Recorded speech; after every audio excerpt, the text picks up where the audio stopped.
This video focuses on agent-environment interactions and exploring patches in NetLogo. So far, you have been creating programs in which turtles have changed the environment by drawing on its surface. Now we will explore the environment causing agents to change their behavior. So why are patches important in NetLogo? Well, generally, in agent-based modeling, there are two types of interactions you have to be concerned about. Agents, or turtles in NetLogo, interacting with other agents, and agents interacting with the environment, which is patches in NetLogo. In order to develop agent-based models, you have to be able to do both of those things.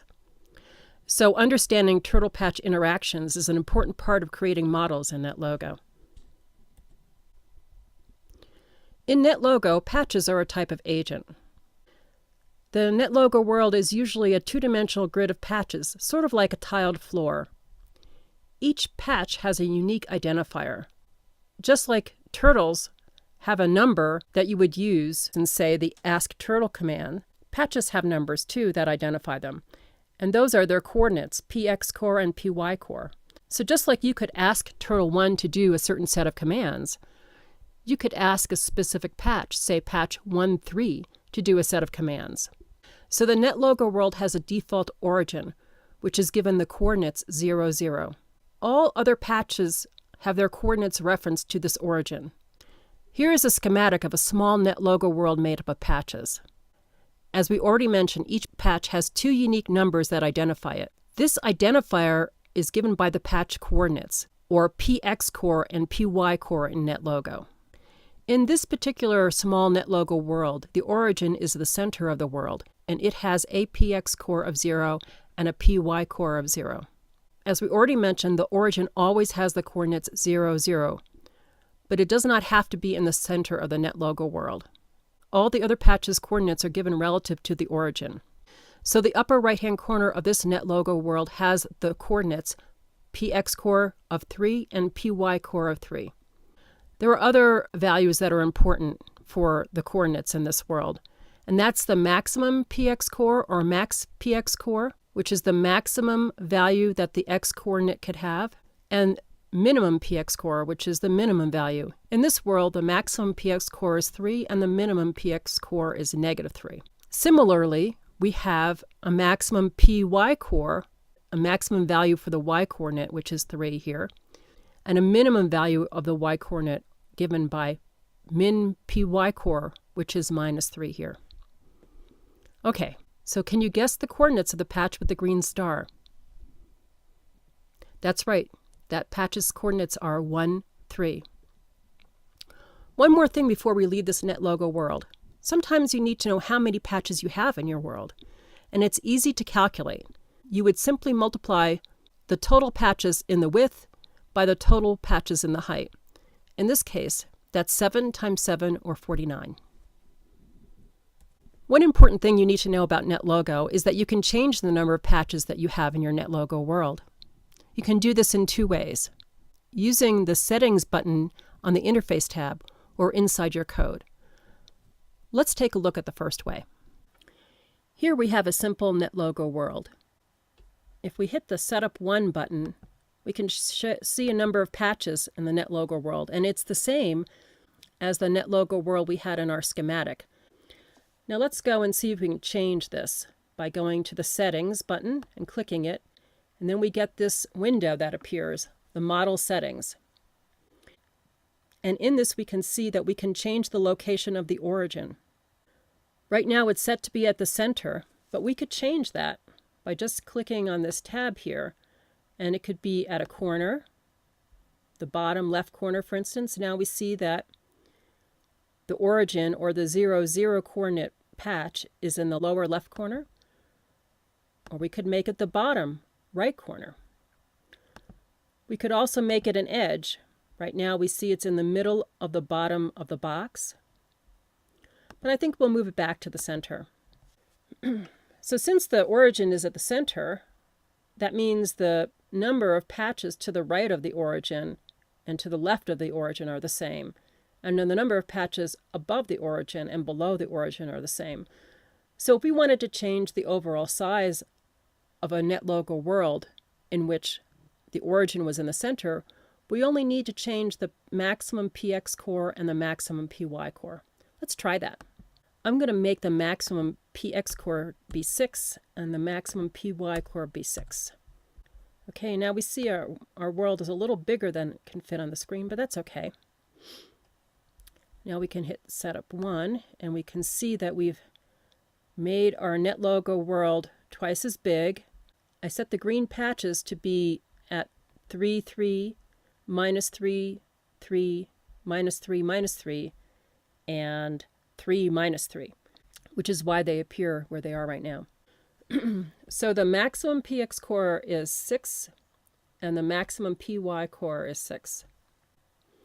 So given those maximum px core and maximum py core, we've increased the total number of patches from 49 to 169.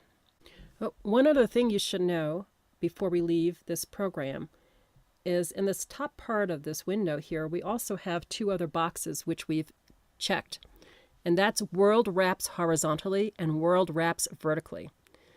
And what this means is that when a turtle moves to the edge of the NetLogo world in the horizontal way, it'll automatically appear on the other side of the NetLogo world as if the 2 edges were touching and it was continuous. Same for the vertical. If the turtle was moving off the edge of the top part of the NetLogo world, it would automatically appear at the bottom. You may have already seen that. You may have already seen that in your modeling.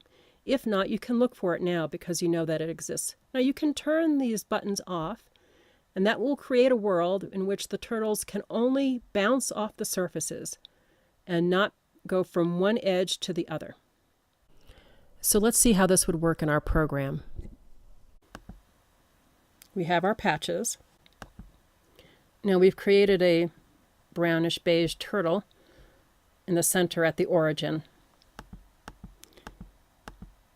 And we see that it's moving off the right-hand side of the surface and coming on the left-hand side of the surface.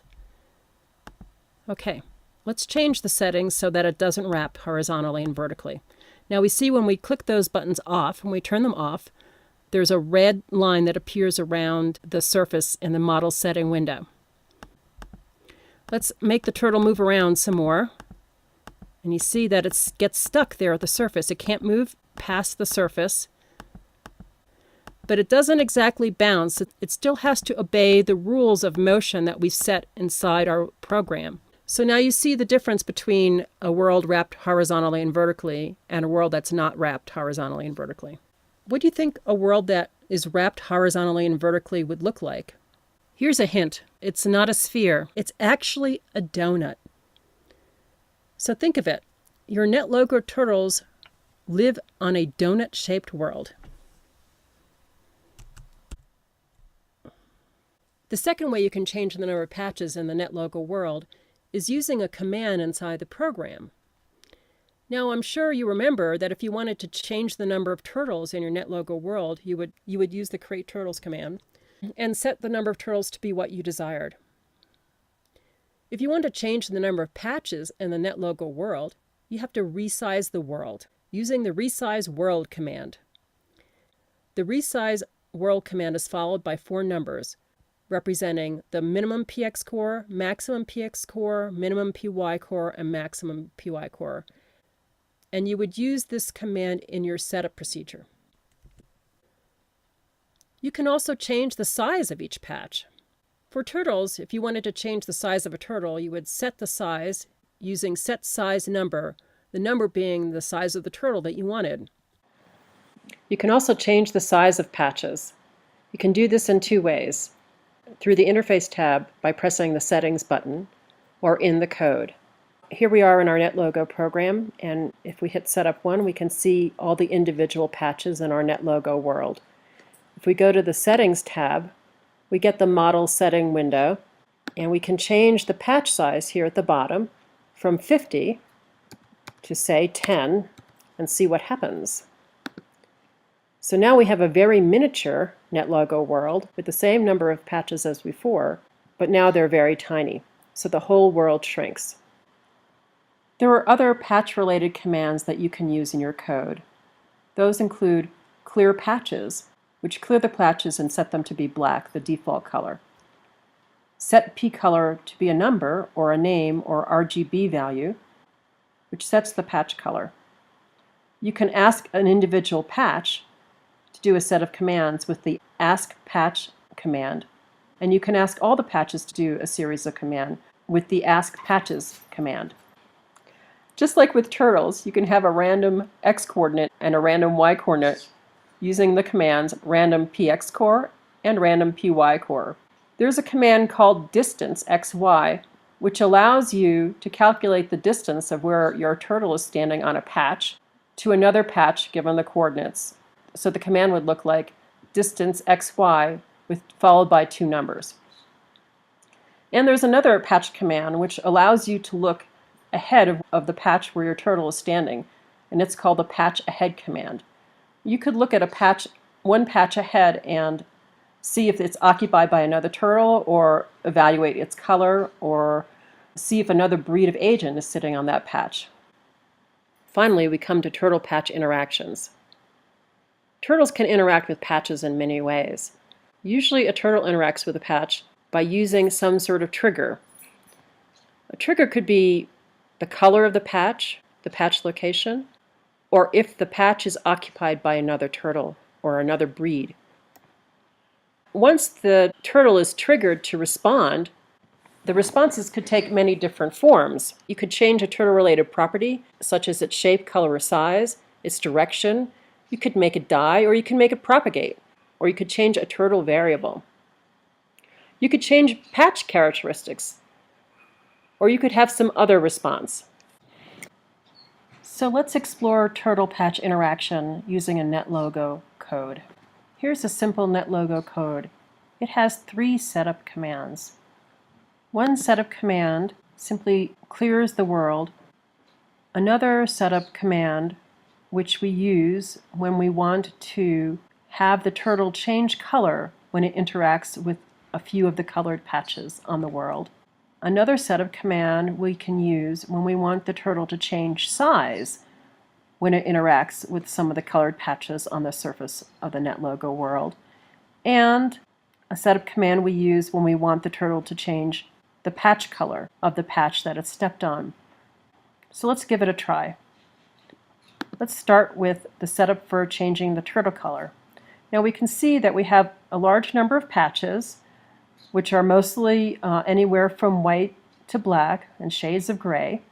And then we have 5 orange patches on the surface.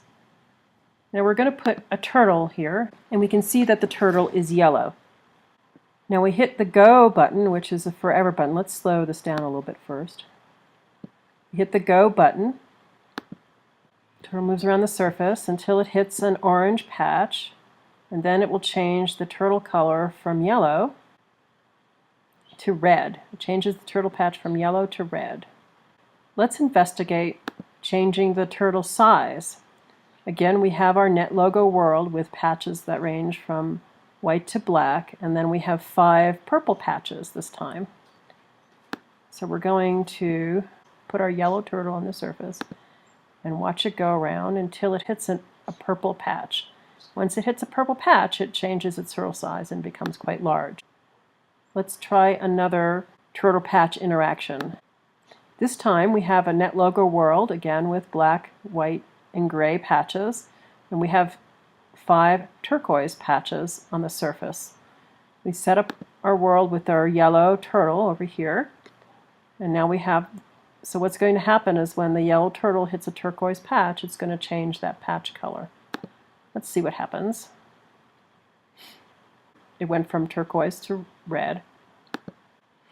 And eventually all the patches that are turquoise would be turned to red. So in summary, the NetLogo world is made up of a 2D grid of patches. Patches are important because patches represent the environment, and when you do agent-based modeling, the agents can interact with the environment. Patches in NetLogo are a type of agent, and they have a unique identifier. And there are many patch-specific commands. Turtles can interact with patches in many ways. First, there are a variety of triggers for patches to interact with a turtle, or for turtles to interact with a patch. The patch color, the patch location, or another occupant on the patch could be a trigger for the turtle to interact with that patch. And then, of course, there will be a variety of responses. You can change some property of the turtle, for instance, its shape, color, size, direction. You can make it die or perhaps propagate, and you can change a turtle variable. Or you could change the patch characteristics. You can change its color or a patch variable or perhaps some other patch characteristic. And there are other possible responses. If you need more information on patches and turtle patch interactions, you should go to the NetLogo manual or the NetLogo dictionary. Thank you.